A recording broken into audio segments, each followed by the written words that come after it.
आप सबों का हमारे इस YouTube चैनल एजुकेशनल प्लेटफॉर्म में बहुत बहुत स्वागत है। आज हम लोगों का चर्चा का विषय है कि CTET में CDP चाइल्ड डेवलपमेंट का जो पेपर है उसकी पार्ट 3 को हम लोग शुरू करने जा रहे हैं।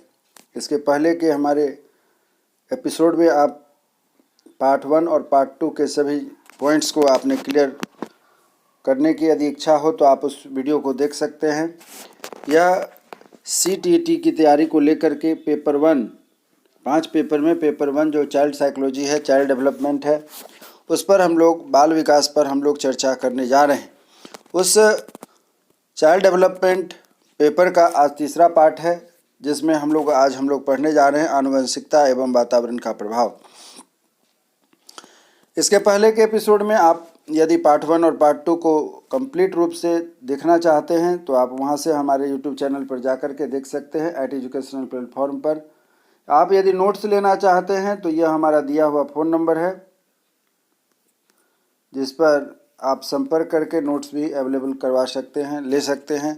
आप जैसा कि देख रहे हैं कि हमारे द्वारा प्रोवाइडेड यह जो नोट्स है वह कम्प्लीटली हैंड रिटेन है, न कि प्रिंट आउट है। हैंड रिटेन से अभिप्राय यह है कि आप जानते हैं कि हैंड रिटेन नोट्स बनाने में बहुत मेहनत करने पड़ते हैं, उसके लिए लिखने पड़ते हैं, तैयारी करनी पड़ती है, तब जाकर के हैंड रिटेन नोट्स बन पाता है। तो उम्मीद करता हूं कि हमारा यह प्रयास आपको अच्छा लगेगा, आपकी तैयारी में सहायक सिद्ध होगा। आप हमारे इस यूट्यूब चैनल एजुकेशनल प्लेटफॉर्म पर यदि नए हैं तो आप हमारे इस यूट्यूब चैनल एजुकेशनल प्लेटफॉर्म को सब्सक्राइब करें, जिससे कि इससे रिलेटेड जो भी आपको नई नोटिफिकेशन जाए वह सबसे पहले पहुंच सके। और यदि पुराने हैं तो लाइक, शेयर तथा कमेंट्स जरूर करें, जिससे आपकी जो भी समस्या हो आप अपने प्रॉब्लम को हमारे साथ शेयर कर सकते हैं। हमारा प्रयास होगा कि आपकी समस्या को दूर करने के लिए, जिससे कि आप अपने तैयारी को बेहतर बना सके। चलिए आगे बढ़ते हैं, ज़्यादा समय नहीं लेते हुए। यदि आप नए हैं हमारे इस यूट्यूब चैनल पर तो कृपया सब्सक्राइब करें, पुराने हैं तो इस वीडियो को आखिरी तक आराम से देखें। उम्मीद करता हूं कि आपके CTET की तैयारी में बहुत ही उपयोगी सिद्ध होगा, कारगर सिद्ध होगा। आगे बढ़ते हैं, आनुवंशिकता एवं वातावरण का प्रभाव, जिसे हम लोग इंग्लिश में influence of heredity and environment कहते हैं। अब बात आती है कि आनुवंशिकता किसे कहते हैं। यहाँ सबसे महत्वपूर्ण भाग है, 2 भाग है, एक है आनुवंशिकता और दूसरा है वातावरण। तो आनुवंशिकता किसे कहते हैं यह समझना बहुत आवश्यक है। तो आनुवंशिकता के बारे में हम लोग यहाँ पर चर्चा करने जा रहे हैं कि आनुवंशिकता किसे कहते हैं। तो एक पीढ़ी से दूसरी पीढ़ी में शारीरिक गुणों तथा संगठनों के जीन के द्वारा होने वाले संचरण का अध्ययन करने वाले विज्ञान को ही हम आनुवंशिकी कहते हैं। आपसे प्रश्न यह घुमा करके पूछा जाता है कि आनुवंशिकी किसे कहते हैं। तो आपको याद रखना होगा कि एक पीढ़ी से दूसरी पीढ़ी अर्थात माता पिता के गुण जब बच्चों में शारीरिक गुणों तथा संगठनों से अभिप्राय है उसकी शारीरिक बनावट के जिन्स के द्वारा होने वाले संचरण से अभिप्राय होता है एक पीढ़ी से दूसरी पीढ़ी तक पहुंचने की जो क्रिया होती है उसे हम संचरण कहते हैं। संचरण का अध्ययन करने वाला जो विषय है विज्ञान की उस शाखा को हम लोग आनुवंशिकी कहते हैं। इस प्रकार से आपको यह पता चला कि आनुवंशिकी कहते हैं किसे। अब बात आती है कि आनुवंशिकता किसे कहते हैं, क्योंकि हमारा टॉपिक आनुवंशिकता है। तो आनुवंशिकता किसे कहते हैं, तो जिन्स के द्वारा व्यक्ति अपने माँ बाप के गुणों को प्राप्त करता है और इसे ही आनुवंशिकता कहते हैं। जब बच्चे माता पिता से गुणों को जीन के माध्यम से अपने अंदर ग्रहण करता है और प्राप्त करता है तो वैसे गुण को ही हम आनुवंशिकता कहते हैं। अब आगे हमारा पॉइंट है प्रकृति एवं परिभाषा। आनुवंशिकता की प्रकृति एवं परिभाषा के बारे में हम लोग को पढ़ना है। तो आनुवंशिकता की प्रकृति क्या कहती है, तो आनुवंशिकता की प्रकृति कहती है कि माता पिता से उनके बच्चों या एक पीढ़ी से दूसरी पीढ़ी तक जाने वाले गुणों का हस्तांतरण जहाँ होता है, जहाँ हम पढ़ते हैं, उसे हम आनुवंशिकता कहते हैं। माता पिता से उनके बच्चों में या एक पीढ़ी से दूसरी पीढ़ी में गुणों का जो हस्तांतरण पीढ़ी दर पीढ़ी होता है उसे हम आनुवंशिकता कहते हैं। इसकी कुछ परिभाषाएं भी दी गई हैं। इसकी कुछ परिभाषाएं जो हैं कि कुछ मनोवैज्ञानिकों ने दिए हैं, एक एक करके हम लोग चर्चा करते हैं। परिभाषा में उनका कहना है, किनका, BN झा साहब का कहना है कि आनुवंशिकता व्यक्ति के जन्मजात विशेषताओं का पूर्ण योग होता है। आपसे प्रश्न यहाँ बनता है विशेषताओं के पूर्ण योग को हम क्या कहते हैं, तो आपको कहना होगा अंशानुक्रम या फिर वंशानुगत या वंशानुक्रम। ठीक है, तो आपसे प्रश्न पूछता है परीक्षा में कि विशेषताओं का पूर्ण योग जो एक व्यक्ति से दूसरे व्यक्ति में जाने के साथ जन्म से ही आता है, उसको हम बाहर से इनपुट करने की प्रक्रिया में नहीं जाते हैं, वह वंशानुक्रम व्यक्ति की जन्मजात विशेषताओं का पूर्ण होता है। इसी तरह दूसरी परिभाषा है वुडवर्थ साहब का कहना है कि व्यक्ति अपने माता पिता के माध्यमों से जो विशेषताएं प्राप्त करता है, व्यक्ति अपने माता पिता के माध्यमों से जो विशेषताएं प्राप्त करता है उसे हम आनुवंशिकता कहते हैं, वुडवर्थ साहब का कहना है। ग्रेगर जॉन मेंडल साहब के बारे में आपने सुना होगा। ग्रेगर जॉन मेंडल साहब विज्ञान के बहुत बड़े मनोवैज्ञानिक रहे हैं। मनोजीव विज्ञान को विशेष करके उनका रिसर्च का, शोध का मुख्य पेपर विषय रहा है। तो ग्रेगर जॉन मेंडल साहब का क्या कहना है? ग्रेगर जॉन मेंडल साहब, सबसे पहले तो यह हमें जानना चाहिए, प्रश्न बनता है कि ग्रेगर जॉन मेंडल साहब हैं कौन? तो हम इसे आनुवंशिकी के पिता कहते हैं। और दूसरी बात कि इन्होंने जो अपना शोध किया वह किसके ऊपर किया? तो इन्होंने मटर के दाने के ऊपर अपना प्रयोग किया था। तो यह जो बातें हैं ग्रेगर जॉन मेंडल साहब के लिए कही गई है। अब है कि थॉर्नडाइक साहब का क्या कहना है, इस पर भी आपको ध्यान दीजिएगा। प्रश्न सीधे सीधे यहाँ पर बन रहे हैं, ऑप्शन दिए जाएंगे, आप इसको याद रखिए, ध्यान से भूलिएगा नहीं। अगर भूल जाएंगे तो आपके ऑप्शन में कन्फ्यूजन क्रिएट हो जाएगी और आपके प्रश्न गलत हो जाएंगे। और जो आपको मैं बता रहा हूँ बिल्कुल सीधे सीधे इसके प्रश्न बनते हैं। बालक की मूल शक्तियों का प्रधान कारण क्या होता है? आनुवंशिकता होता है। प्रश्न सीधे सीधे है कि बालक की आनुवंशिकताओं का प्रधान कारण क्या है? तो कारण क्या है? तो आनुवंशिकता। यह किनका कहना है? थॉर्नडाइक साहब का कहना है। अब बात आ रही है कि आनुवंशिक क्रम के नियम या गुण कौन कौन से होते हैं। आनुवंशिकी के नियम या गुण कौन कौन से हैं उसके बारे में हम लोग पढ़ते हैं। तो एक पीढ़ी से दूसरे पीढ़ी तक जाने वाले गुणों का जो हस्तांतरण होता है उसे हम वंशानुक्रम कहते हैं। अब बारी आती है इनके गुण। इनके 3 गुण बताए गए हैं, आप यहाँ देख रहे हैं। एक है समानता का गुण, दूसरा है विभिन्नता का गुण और तीसरा है प्रत्यागमन का नियम। और समानता को हम लोग कहते हैं लॉ ऑफ रिसेम्बलेंस, भिन्नता को कहते हैं हम लोग लॉ ऑफ वेरिएबिलिटी और तीसरा है कि प्रत्यागमन को हम लोग कहते हैं लॉ ऑफ रेग्रेशंस। तो इस तरीके से हमने देखा कि वंशानुक्रम के जो नियम दिए गए हैं उसे हम क्या करते हैं, एक पीढ़ी से दूसरी पीढ़ी तक जो हस्तांतरण होता है उसके नियम और गुण यहाँ पर 3 बताए गए हैं, समानता, भिन्नता और प्रत्यागमन। ये आपके हो गए आनुवंशिकता के गुण। अब बारी आती है कि शारीरिक गुण किसे कहते हैं, शारीरिक परिवर्तन क्या होता है। तो शारीरिक गुण जो होता है आनुवंशिकता के द्वारा माता पिता से बच्चों में जो आते हैं वह उनकी लंबाई, शरीर की बनावट, आँखों एवं बालों तथा त्वचा का रंग। आप देखते होंगे कि माता पिता यदि लंबे हैं तो उनके बच्चे भी लंबे होते हैं, बलवान है, बलिष्ठ है तो उनका भी शरीर उसी हिसाब से होता है। शरीर की बनावट भी उसी प्रकार से होती है, जैसे कि आँखों का बाल यदि भूरा है तो उनके बच्चों का भी बाल भूरा होगा। माता पिता में से किसी का भी यदि भूरा नहीं है तो हो सकता है कि बच्चों में भी भूरापन बाल में हो या ना हो। उसी हिसाब से त्वचा भी निर्भर करती है। गोरे माता पिता का अधिक उम्मीद रहता है कि बच्चे जो होते हैं वह गोरे होते हैं। तो ये सभी जो गुण थे आपने देखा कि शारीरिक गुण के बारे में यहाँ पर बताया गया। अब हम लोग पढ़ने जा रहे हैं, जो बात करने जा रहे हैं, विचार करने जा रहे हैं, वह है मानसिक गुण। मानसिक गुण में कौन कौन से गुण आते हैं? तो वह बुद्धि का गुण, चिंतन का पैटर्न, समस्या समाधान का तरीका, ये सब इसके मानसिक गुण के अवयव हैं। अब बारी आ रही है कि वातावरण। ऊपर में हम लोगों ने पढ़ा था आनुवंशिकता का, अब हम लोग पढ़ने जा रहे हैं वातावरण का प्रभाव। वातावरण या पर्यावरण या पोषण, तीनों एक ही चीज़ होता है। कभी कभी परीक्षा में आपके लिए घुमा करके समझ को थोड़ा आपके टेस्ट लेने के लिए ये करते हैं कि प्रश्न को थोड़ा घुमा देते हैं। कहीं वातावरण मिलेगा, कहीं पर्यावरण मिलेगा, कहीं पर पोषण मिलेगा। तो ये सभी तीनों जो हैं कि एक ही नाम है, ये समझने का थोड़ा थोड़ा फर्क है। तब बात आती है कि पर्यावरण किसे कहते हैं। तो पर्यावरण का अर्थ होता है परिप्रस आवरण, पर्यावरण। अब पर्यावरण में कौन कौन से मुख्य कारक होते हैं, यहाँ वातावरण के बारे में बताया जाए, देख सकते हैं। भौतिक वातावरण तथा सामाजिक वातावरण। पर्यावरण में क्या हुआ हमने पढ़ा अभी, पर्यावरण का अर्थ हुआ परि प्लस आवरण, अर्थात बाहर से जो आवरण है घिरी हुई, जो हमारे चारों तरफ हवा, पेड़ पौधे, पानी और भी अन्य प्राकृतिक वस्तुएं जो हमारे तरफ मौजूद चारों तरफ मौजूद होती है, उन्हें हम पर्यावरण अर्थात पर्यावरण कहते हैं। अब यहाँ आपको दिखाया जा रहा है कि पर्यावरण जो हमारा है वह वातावरण में को कहा जाता है। और वातावरण के दो मुख्य अवयव हैं, एक का नाम है भौतिक और दूसरे का नाम है सामाजिक वातावरण। अब बारी आती है कि शारीरिक हाँ, तो इसका हमारे विकास पर कैसे प्रभाव पड़ता है। तो अब इस पर हम लोग पढ़ने जा रहे हैं कि शारीरिक विकास का प्रभाव। शारीरिक विकास का प्रभाव सबसे पहले फ्रेंच बोन्स मनोवैज्ञानिक ने दिया था। शारीरिक विकास का प्रभाव जो है, यह प्रश्न आपका सीधे सीधे बनता है कि कौन से मनोवैज्ञानिकों ने इस सिद्धांत को दिया था। तो शारीरिक विकास का सिद्धांत जो है कि सबसे पहले फ्रेंच बॉस मनोविज्ञान ने दिया था।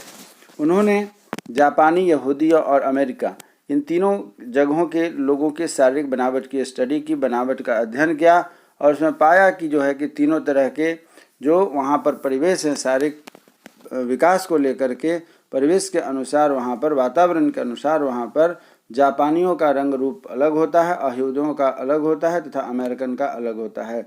इस तरीके से उन्होंने पाया कि यदि व्यक्ति एक ही क्यों ना हो, परंतु उनका वातावरण यदि चेंज कर दिया जाता है तो उनके शारीरिक बनावट पर भी प्रभाव पड़ता है, शारीरिक विकास के बनावट पर भी प्रभाव पड़ता है। अगला है मानसिक विकास। मानसिक विकास को प्रभावित करने वाले जो प्रमुख मनोवैज्ञानिक है, उसका स्टडी करने वाले, उनका नाम था गार्डन मनोवैज्ञानिक थे। उन्होंने शहरी और ग्रामीण, स्लम और शहर के बच्चों को अलग अलग अध्ययन किया और पाया कि एक ही घर के यदि बच्चे हों क्यों ना सही, परंतु उनको अलग अलग माहौल दिया जाता है तो मानसिक विकास अलग अलग ढंग से होता है।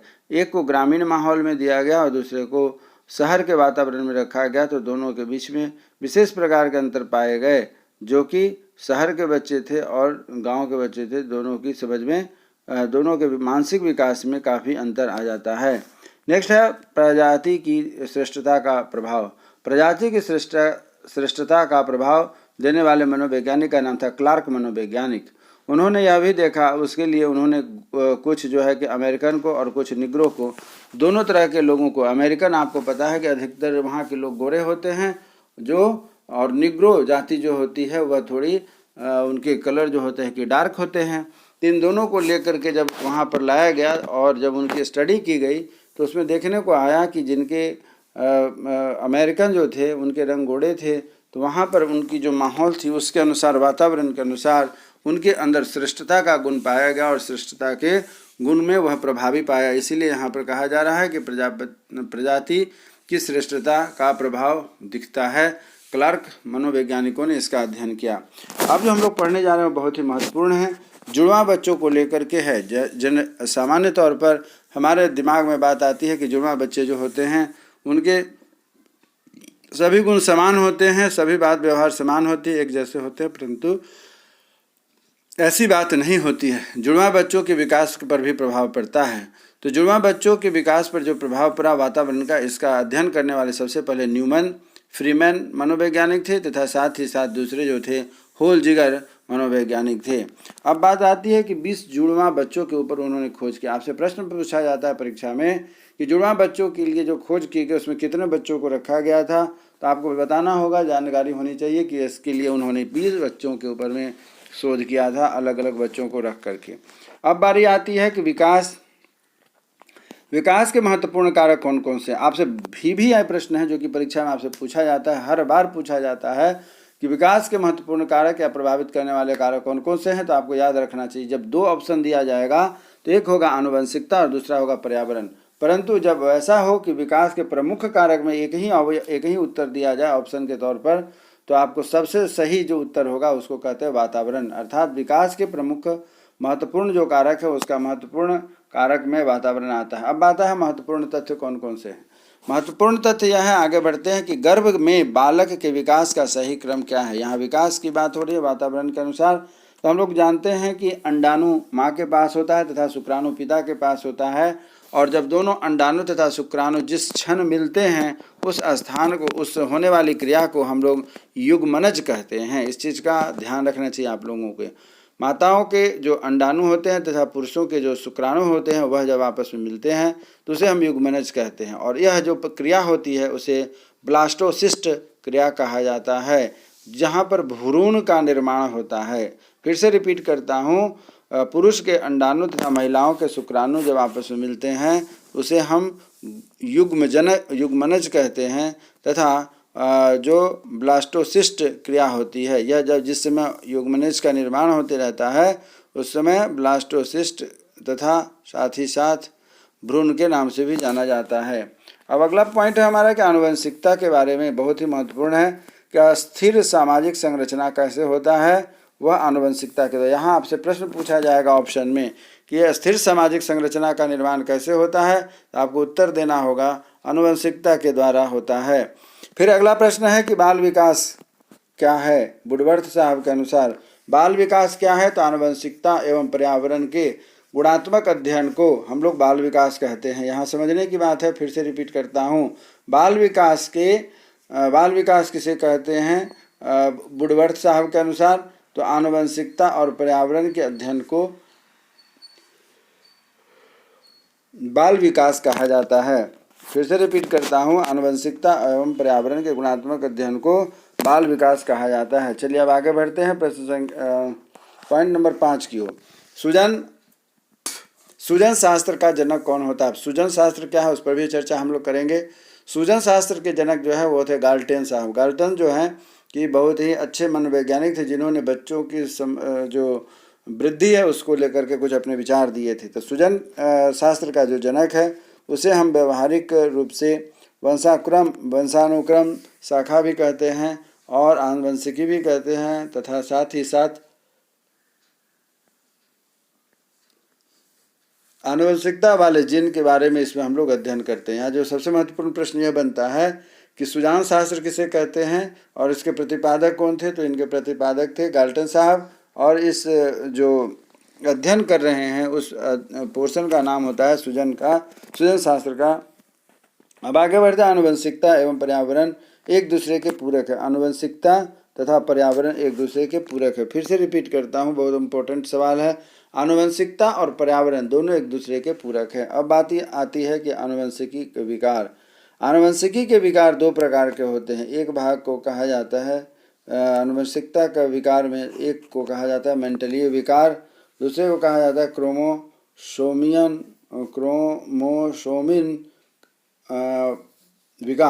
विकार मतलब कमी। तो मेंडलीय विकार के कारण क्या होता है, बच्चों में जो कमी आ जाती है उसमें विशेष करके कि हीमोफीलिया व अंधता। अर्थात हीमोफीलिया में क्या होता है कि व्यक्ति का शरीर कट फट जाने के बाद उसकी ब्लडिंग बंद नहीं होती और बच्चों की मौत हो जाती है छोटी से छोटी घटना पर भी। वहीं दूसरी तरफ वर्ण अंधता का अभिप्राय यह है कि बहुत सारे बच्चों को जन्मजात वर्ण अंधता होती है, अर्थात शाम के 4 होते वह नहीं देख पाते हैं। 4 बजे 5 बजे के बाद जैसे जैसे अंधेरा होने लगता है उनकी दृष्टि खुद ब खुद कम होने लगती है। तो यह जो एक जीन की समस्या वाली जो बीमारी है या त्रुटि है, कमी है, उसे हम लोग हीमोफीलिया कहते हैं। दूसरा है कि क्रोमोजोमियम विकार। क्रोमोजोमियम से बात साफ पता चल रहा है कि जीन्स में क्रोमोजोम पाए जाते हैं। क्रोमोजोम के असंतुलित हो जाने के कारण कौन कौन सी बीमारियां होती है उसी पर हम लोग पर चर्चा करेंगे। आपको जानकारी होनी चाहिए कि 23 और 23 क्रोमोसोम मिला करके 26 जोड़े हो जाते हैं। 23 जोड़ा 26 जोड़ा मिलकर के क्रोमोसोम विकार को उत्पन्न करते हैं। अब आगे बढ़ते हैं हम लोग। एक का नाम है डाउन सिंड्रोम। डाउन सिंड्रोम किसे कहा जाता है। डाउन सिंड्रोम वैसे बच्चों को कहा जाता है जिसके 23 की जगह 21वां जोड़ा में कुछ कमी हो जाती है। जैसा अभी हम लोगों ने पढ़ा कि 23 जोड़े मिल करके क्या है कि 46 क्रोमोसोम का निर्माण करते, तो वहाँ यदि 21वां जोड़े में कुछ कमी आ जाती है तो डाउन सिंड्रोम नाम की बीमारी हो जाती है उस बच्चे में। इस बीमारी का जो सबसे प्रमुख लक्षण है कि उस बच्चे का सिर छोटा होता है, मुंह हमेशा खुला रहता है, चेहरा छोटा होता है तथा शरीर का विकास बहुत ही कम तथा धीरे धीरे होता है। अगला पॉइंट है कि टर्नर सिंड्रोम किसे कहा जाता है। टर्नर सिंड्रोम किसे कहते हैं, तो यह 45वें जोड़े में कमी आ जाती है। जैसा कि ऊपर अभी हम लोगों ने पढ़ा 21वें जोड़े की कमी, यहाँ पर 45वें जोड़े में जब कमी आ जाती है तो टर्नर सिंड्रोम कहा जाता है। अर्थात उस परिस्थिति में महिला जो होती है वह किन्नर बन जाती है। अब इसी प्रकार आगे बढ़ते हैं कि क्लाइड फेल्टर ने जहाँ ऊपर में 46वें जोड़े की कमी 21वें जोड़े की कमी को दर्शाया जा रहा है, उसी प्रकार क्लाइनफेल्टर 47वें जोड़े में होने वाली कमी को इन्होंने दर्शाया है। जैसे 23 पुरुष के जो क्रोमोसोम होते हैं XX होते हैं, तथा महिलाओं में 23 जो होते हैं उसमें X और Y दोनों होते हैं। जब ये दोनों आपस में एक दूसरे के साथ क्रॉस करते हैं शिशु के निर्माण में माँ के गर्भ में, उस समय यदि X और X मिल करके हमारा नया क्रोमोसोम बनता है और X और X की प्रधानता रहती है, तो ऐसी स्थिति में बेटा होता है, तथा X और Y की जब कॉम्बिनेशन होती है तो वहाँ पर X और Y का बेटा बनता है, तथा X और X का वहाँ पर यदि है तो उसे बेटी बनती है। वहीं दूसरी तरफ जो आप देखेंगे वो बहुत ही महत्वपूर्ण है, XXY अर्थात पुरुष जो होता है वह नर किन्नर के रूप में जाना जाता है। तो यहाँ एक बात आप जान लीजिए कि एक जीन के मंडलीय विकार को हम लोग ऊपर पढ़ चुके हैं, मंडलीय विकार कहते हैं, और एक से ज़्यादा यदि विकार होता है तो उसे हम क्रोमोसोमीय विकार कहते हैं। चलिए अब आगे बढ़ते हैं कि हमारा अगला टॉपिक है आनुवंशिकता के प्रमुख सिद्धांत कौन कौन से हैं। तो इन सिद्धांतों को देने वाले मनोवैज्ञानिकों के बारे में हम लोग पढ़ेंगे।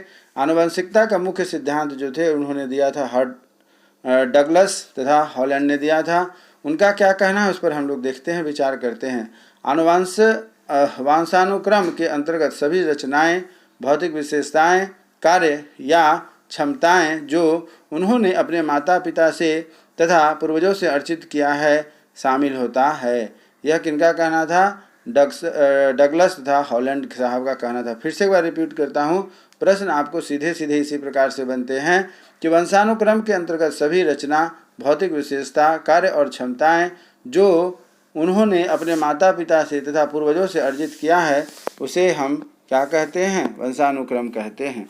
दूसरा है रूथ बेनेडिक्ट का कहना है कि इसके अनुसार माता पिता से हस्तांतरित होने वाले गुणों को हम लोग वंशानुक्रम कहते हैं। इनके अनुसार रूथ बेनेडिक्ट के अनुसार माता पिता से हस्तांतरित होने वाले गुणों को वंशानुक्रम कहते हैं। इसी प्रकार तीसरा जो मनोवैज्ञानिक हैं उनका भी कुछ कहना है आनुवंशिकता को लेकर के। जेम्स डेवर साहब का कहना है कि माता पिता की शारीरिक व मानसिक विशेषताओं का संतानों में हस्तांतरण होना ही वंशानुक्रम कहलाता है। फिर से रिपीट करता हूँ, माता पिता के शारीरिक व मानसिक विशेषताओं का संतानों में हस्तांतरण होना ही वंशानुक्रम कहलाता है। अब हम लोग आगे जो पढ़ने जा रहे हैं वह है, अभी जो हम लोग पढ़ने जा रहे हैं वातावरण के प्रमुख सिद्धांत कौन कौन से हैं, इस पर हम लोग चर्चा करेंगे। वातावरण के प्रमुख जो सिद्धांत है उस पर जो हम लोग चर्चा करने जा रहे हैं वह यह है, वुडवर्थ साहब का क्या कहना है और वाटसन साहब का क्या कहना है। वुडवर्थ साहब का कहना है कि वातावरण में वे सभी बाह्य तत्व आ जाते हैं जिन्होंने व्यक्ति को जीवन आरंभ करने के समय प्रभावित किया था। वातावरण में सभी बाह्य तत्व आ जाते हैं। यहाँ देखिए वातावरण से साफ साफ स्पष्ट है कि यह क्या है? बाह्य तत्व है, बाह्य कारक है जिन्होंने व्यक्ति के जीवन आरंभ करने के समय को प्रभावित किया है। वाटसन साहब का क्या कहना है, इस पर ध्यान देते हैं। वाटसन साहब का कहना है कि मुझे नवजात शिशु दे दो, मैं उसे डॉक्टर, इंजीनियर जो चाहूँ बना सकता हूँ। यह कहना है आपके वाटसन साहब का। चलिए इसी प्रकार हम लोग अगला पॉइंट देखते हैं कि क्या है। अगला पॉइंट कहना है रॉस साहब का कहना है कि वातावरण वह बाहरी शक्ति है जो प्रभावित करती है। अभी हम लोगों ने ऊपर में पढ़ा है कि वातावरण क्या है? वह हमेशा ही बाहरी शक्ति है। रॉस का कहना है कि वातावरण वह बाहरी शक्ति है जो हमें प्रभावित करती है। एनाटेंसी साहब का कहना है कि पर्यावरण वह हर चीज़ है जो व्यक्ति के अलावा उसे प्रभावित करती है। ध्यान से देखिएगा, बहुत ही महत्वपूर्ण बात इन्होंने कहा है। उनका कहना है कि आप जो देख रहे हैं यहाँ पर पर्यावरण वह हर चीज़, वह सभी वस्तुएं जो व्यक्ति को प्रभावित करती है उसे ही हम पर्यावरण कहते हैं। चलिए, वातावरण कहते हैं, पर्यावरण कहते हैं। अब बात आती है हमारे पास आनुवंशिकता के क्या प्रभाव होते हैं, उसे भी ध्यान से देख लेना है। इससे भी प्रश्न सीधे सीधे बनते हैं। उम्मीद करता हूँ आप यदि हमारे इस वीडियो को शुरू से आखिरी तक बने रहेंगे तो निश्चित रूप से आपके CTET के प्रश्न जो होंगे उसे आप जवाब दे सकते हैं तथा CTET आपका क्रैक हो सकता है। चलिए आगे बढ़ते हैं। आनुवंशिकता का प्रभाव क्या कहता है? बालक के कद, रंग, रूप, शारीरिक गठन तथा वृद्धि को प्रभावित करता है। कौन? आनुवंशिकता। फिर से रिपीट करता हूँ, बालक के कद, बालक के रंग रूप, शारीरिक गठन, वृद्धि को प्रभावित करता है आनुवंशिकता। चलिए दूसरा पॉइंट कहता है कि बालक में कई बीमारियों या समस्या उत्पन्न होती हैं। बालकों में आनुवंशिकता के कारण कई बीमारियां तथा समस्याएं भी उत्पन्न होती हैं। तीसरा पॉइंट कहना है बालक के आनुवंशिक गुण बालक की वृद्धि पर भी प्रभाव डालता है।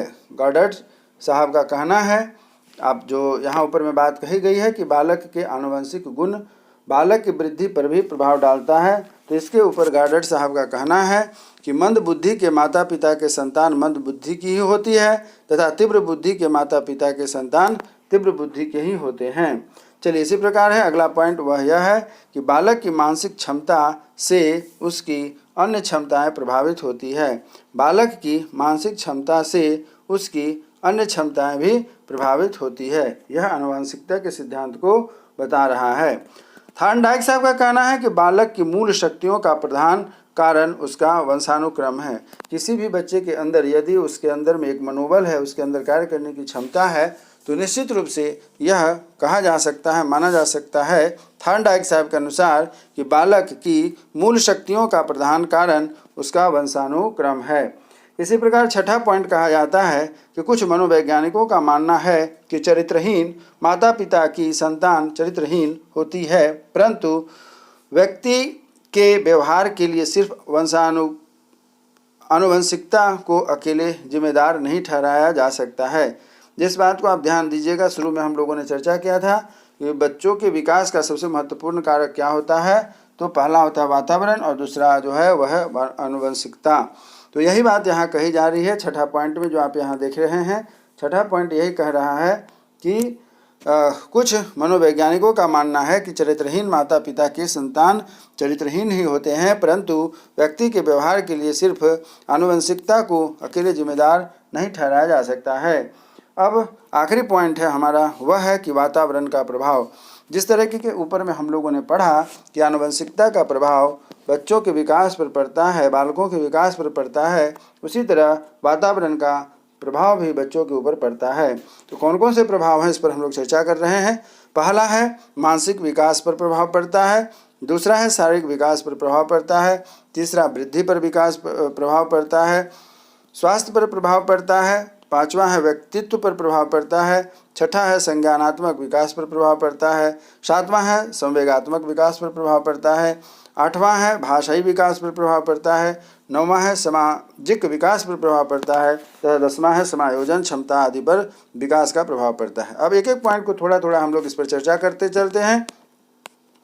पहला है मानसिक विकास पर प्रभाव पड़ता है। कहने से अभिप्राय यह हुआ कि जिस मानसिक स्थिति बच्चे जो भी हैं, जहाँ भी हैं, जहाँ वह रह रहे हैं, वहाँ के अच्छे लोगों के साथ यदि संगति है, अच्छे लोगों के साथ उठना बैठना, पढ़ाई लिखाई एवं अन्य कार्यों को किया जाता है, तो उसी के अनुरूप बच्चे सोचने समझने और ढलने लगते हैं और उसका भी मानसिक विकास होने लगता है, जिससे कि हम कह सकते हैं कि माता पिता चाहे जैसे भी हो, वंशानुक्रम जो भी हो, परंतु अच्छे लोगों के साथ उठने बैठने रहने समझने पढ़ने लिखने से उसका प्रभाव बदल जाता है और वह पॉजिटिव मानसिकता का या नेगेटिव मानसिकता का जिन लोगों के साथ उसकी संगति होगी उसी हिसाब से उसकी मानसिकता का विकास होता है। दूसरा पॉइंट है कि शारीरिक विकास पर प्रभाव पड़ता है। शारीरिक विकास का प्रभाव इसलिए कह सकते हैं पड़ता है कि मेंडल साहब ने एक बार ऊपर में कहा हुआ है कि जैसे कि हम दाहिने हाथ का अधिक से अधिक प्रयोग करते हैं तो हमारा दाहिना हाथ ज़्यादा मजबूत होता है, बाएं हाथ का प्रयोग हम कम करते हैं तो बाएं हाथ का हमारा जो है शक्ति जो होती है दाहिने हाथ की तुलना में कुछ कम होता है। अर्थात जिस वस्तुओं का हम अधिक से अधिक उपयोग करते हैं वह हमारे शरीर का अंग जो होगा काफ़ी मजबूत होता है और विकास भी होता है। इसीलिए कहा गया है कि शारीरिक विकास का प्रभाव वातावरण पर पड़ता है। तीसरा है वृद्धि। वृद्धि से अभिप्राय यहाँ यह है कि उसकी लंबाई चौड़ाई मोटाई इत्यादि जो है कि बढ़ती है। अर्थात यदि मान लीजिए कि कुछ ऐसे बच्चे हैं जिन्हें लगता है कि हम थोड़े हाइट में छोटे हैं या वेट में कम हैं, तो वह बच्चे यदि प्रतिदिन जा कर के अपने खेल के मैदान में या अन्य जगहों पर वृद्धि यानी कि लंबाई बढ़ाने संबंधित कुछ एक्सरसाइज करते हैं, योगा करते हैं, पेड़ में लटकने और भी एक्सरसाइज वगैरह करते हैं, तो उनके शरीर का विकास भी अच्छा होता है। चौथा पॉइंट है कि स्वास्थ्य पर, स्वास्थ्य मतलब स्वस्थ रहने को लेकर के भी है। स्वस्थ तभी हम रह सकते हैं जहाँ पर हमारे चारों तरफ का वातावरण शुद्ध होगा, स्वच्छ होगा, अन्यथा हमेशा बीमार रह सकते हैं। तो इन सब बातों को ध्यान में यदि रखना है तो हमें अपने वातावरण के चारों तरफ की जो स्थिति है उसे साफ सुथरा तथा ड्राई रखना होगा, सूखा रहना होगा। गीले जगह पर स्वस्थ नहीं रहा जा सकता है, गीले जगह पर कई बीमारियों का कारण बनता है। तो वैसी स्थिति में स्वास्थ्य भी हमारे वातावरण से कह सकते हैं कि प्रभावित होता है।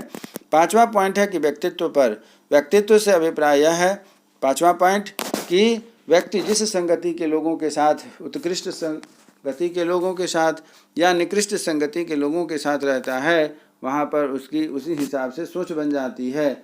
महान व्यक्तियों के साथ रहने के साथ वह व्यक्ति भी महान बन जाता है, अन्यथा उसे भी जीवन में बहुत परेशानियां झेलनी पड़ती है। संज्ञानात्मक विकास पर प्रभाव, संज्ञानात्मक, इसे हम दूसरे सेंस में यह भी कह सकते हैं, ज्ञानात्मक या संज्ञानात्मक से अभिप्राय यह है कि अधिगम में किए गए जो उनके प्रयास होते हैं, अधिगम के द्वारा उसके अंदर जो ज्ञान की प्राप्ति होती है उससे उसका विकास प्रभावित होता है। जब तक अधिगम नहीं करेगा बच्चा नहीं सीख सकता है, विकास नहीं कर सकता है। तो अधिगम करने के लिए, उसे विकास करने के लिए उसे ज्ञान की आवश्यकता होती है जो संज्ञान से प्राप्त होता है।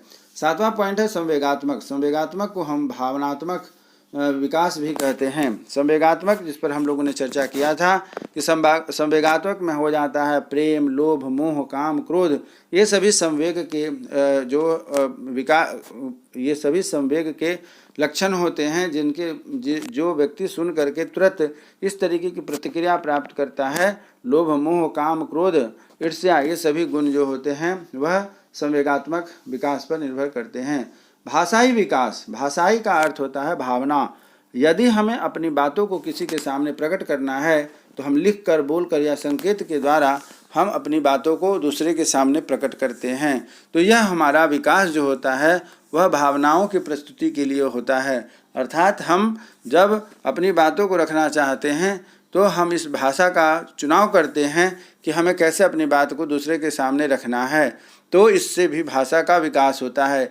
बहुत सारे बच्चे कई भाषाओं में अच्छे जानकार होते हैं। बहुत सारे बच्चे लिखने की, उनकी जो राइटिंग होती है वह बहुत अच्छी होती है।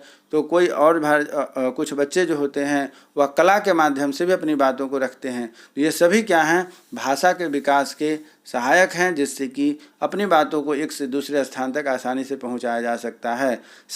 अगला पॉइंट है सामाजिक विकास। सामाजिक विकास से अभिप्राय हमारा यह है कि समाज में जहाँ हम रहते हैं, हम जिन लोगों के साथ उठना बैठना, संगति करना, सुबह से शाम तक अंदर बाहर अर्थात घर में या घर से अन्य जगहों पर रहते हैं, हमारे आसपास के रहने वाले लोग कैसे हैं, उनके साथ हमारे रहने से हमारा सामाजिक परिवेश बनता है और उसी अनुरूप हमारा क्या है कि विकास भी होता है। यदि हम जहाँ रह रहे हैं चोर उचक के लोग रहते हैं, नशाखोरी के लोग रहते हैं, तो हम भी देर से देर उस गिरफ्त में चले जाएंगे।